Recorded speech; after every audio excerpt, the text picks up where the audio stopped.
এখানে এসেছি কোন সভা সমাবেশ করার জন্য নয়। আমাদের গণসংযোগে উপস্থিত আছেন বাসুদেব বর্ধিত ফোরামের সদস্য এবং নির্বাচন পরিচালনা কমিটির সদস্য সচিব প্রদীপ সরকার।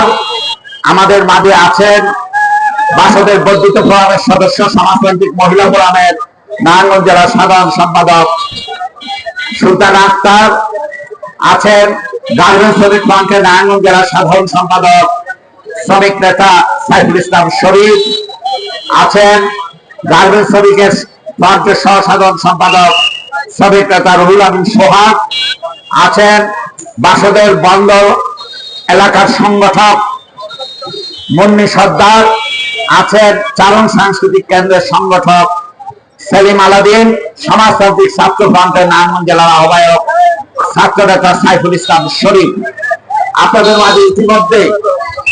আপনাদের মাঝে ইতিমধ্যেই নেতৃবৃন্দ কিছু কথা বলেছেন। আমি দু একটি কথা আপনাদেরকে বলতে চাই। বাসদ এমন একটি রাজনৈতিক শক্তি যারা শ্রমিক শ্রেণীর দল হিসাবে পরিচিত, যে দলটি সমাজের নিপীড়িত মানুষ, বঞ্চিত মানুষ, শোষিত মানুষের পক্ষে কথা বলে, তাদেরকে নিয়ে লড়াই করে। বাসদের নেতা কর্মীরা, গার্মেন্টস শ্রমিকরা যখন অধিকার বঞ্চিত হয় তাদের পাশে দাঁড়ায়। বাসদের নেতা কর্মীরা যখন অটো চালকরা অধিকার বঞ্চিত হয়, আক্রমণের শিকার হয়, তাদের পক্ষে দাঁড়ায়। বাসদের নেতা কর্মীরা যখন সিএনজি চালক, গাড়ির চালক, নৌকার মাঝি, দিনমজুর যারা যেখানে অধিকার বঞ্চিত হয়, নির্যাতনের শিকার হয়, বাসদের নেতা কর্মীরা তাদের পাশে দাঁড়ায়।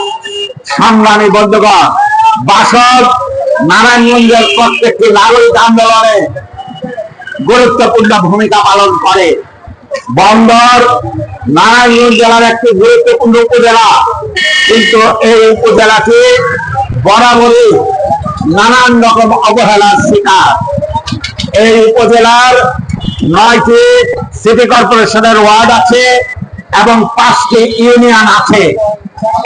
যে পরিমাণ উন্নয়ন এখানে হওয়ার দরকার, সেই উন্নয়নের ধারা আমরা এখানে দেখতে পাই না। খুবই স্লথ এখানে ধারা।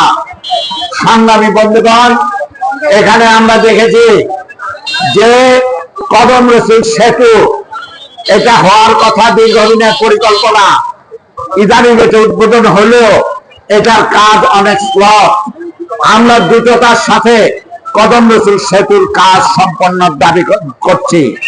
শুধু কদম রসুল নয়, নারায়ণগঞ্জের সাথে বেশ কয়েকটা পয়েন্টে ওপার এবং এপারের সংযোগ প্রয়োজন। ফলে প্রত্যেকটি গুরুত্বপূর্ণ জায়গায় পারাপারের জন্য সেতুর বিকল্প নাই এবং পারাপারের জন্য আধুনিক যে সমস্ত ব্যবস্থা, সে সমস্ত ব্যবস্থা নেওয়া দরকার, সেগুলি নেওয়া হয়নি।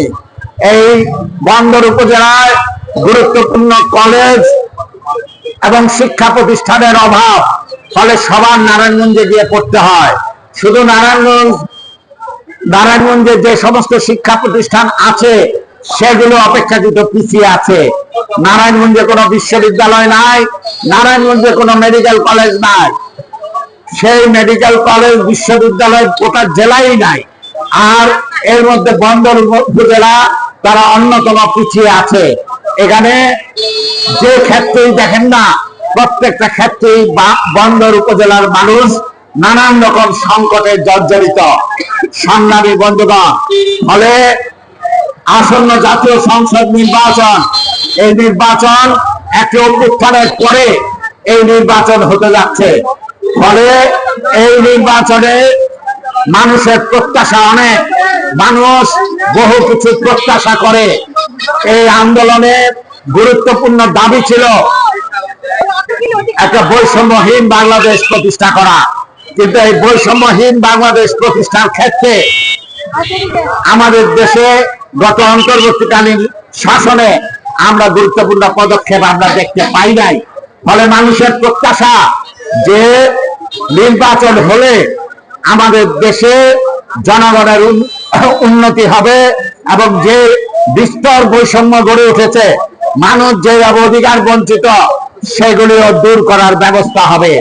সংগ্রামী বন্ধুগণ, ফলে আপনারা নির্বাচিত করার ক্ষেত্রে বিষয়গুলি খেয়াল রাখবেন। বিগত সময়ের মতো গতানুগতিক ধারায় যদি মানুষকে ভোট দেন, নির্বাচিত করেন, তাহলে তার ফলাফল মানুষের কাছে পৌঁছে না।